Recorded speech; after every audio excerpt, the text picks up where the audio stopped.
ברוך אתה אדוני אלוהינו מלך העולם אשר קידשנו במצוותיו וציוונו להדליק נרות של שבת. יתברך זכר אמלך ישראל. My name is Beejhy Barhany, chef and owner of Tsion Café, Ethiopian Mediterranean restaurant located in Harlem.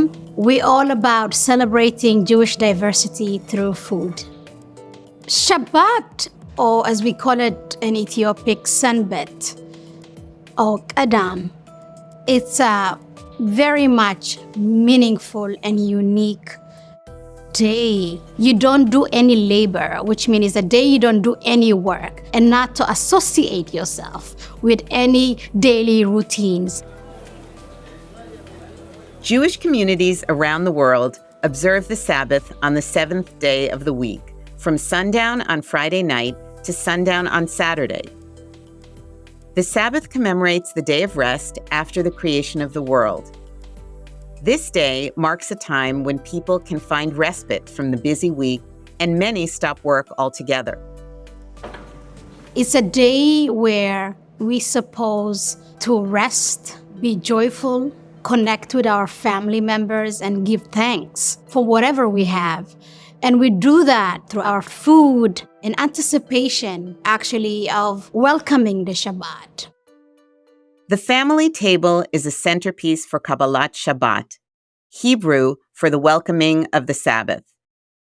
Setting the table with food and ritual objects establishes the tone for the hours ahead of contemplation and joy.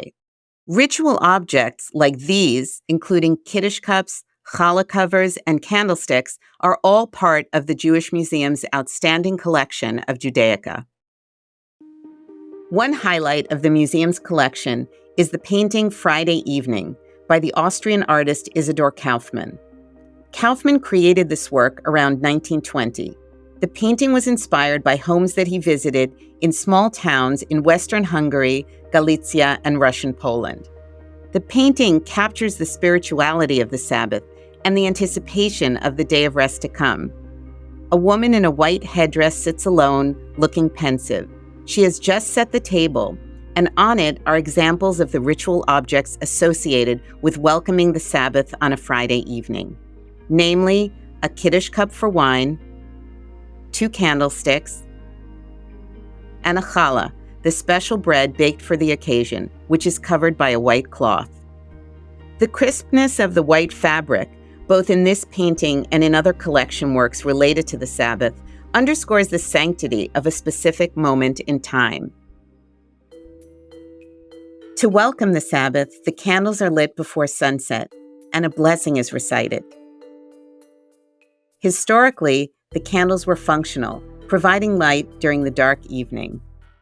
Today, the candles are often used metaphorically to represent the divine presence, the human soul, or simply a light in dark times.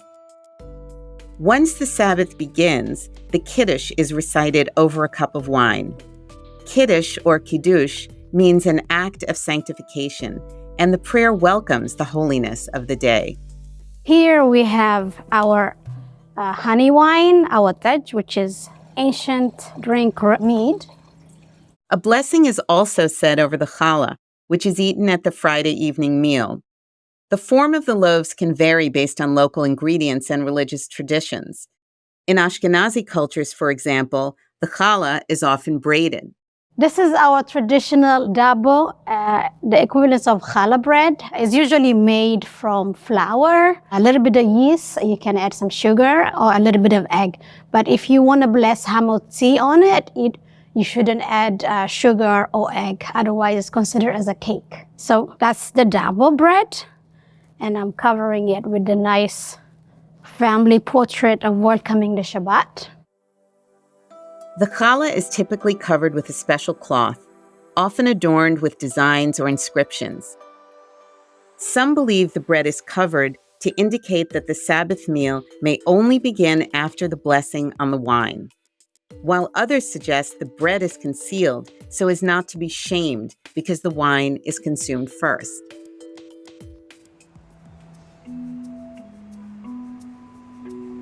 The experience of welcoming the Sabbath is a sensory one.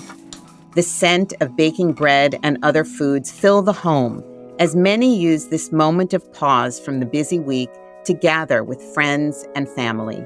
We have different stews here. We feast cabbage, carrots and potatoes, red lentils, collard green, yellow split pea, ground chickpeas, everything coming on the base of injera, which is the flat bread, a traditional bread where we scoop everything with it and eat.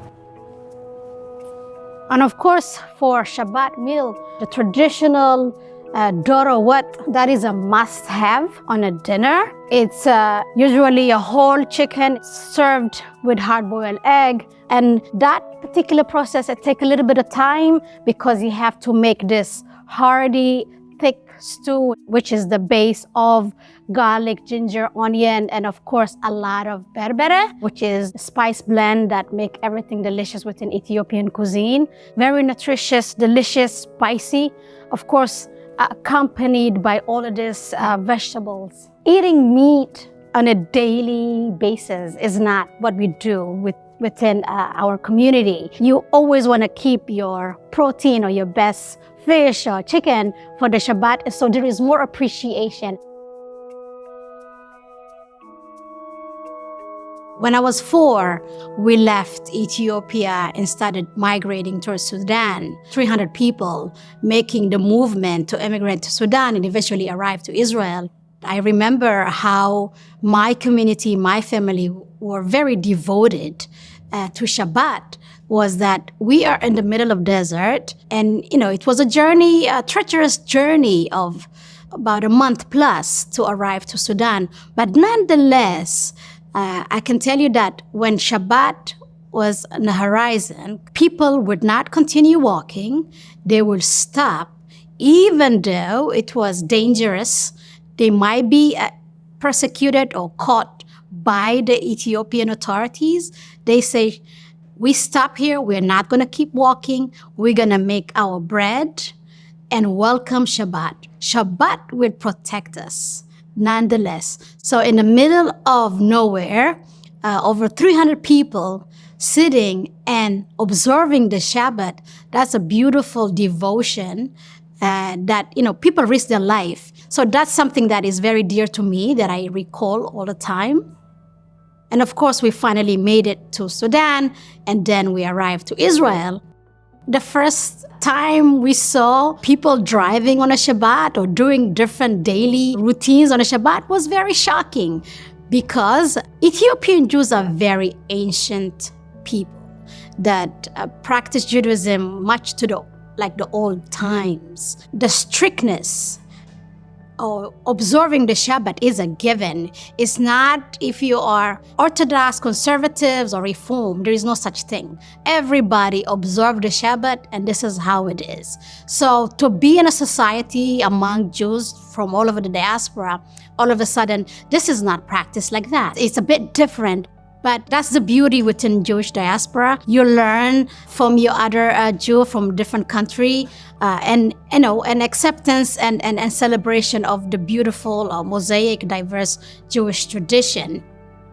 And for me, as a Black Ethiopian Jewish person, to be in this venue, to introduce the rich cuisine and heritage of Ethiopian Jews, and yet showcase the mosaic of Jewish diaspora, it's a beautiful way to honor that legacy.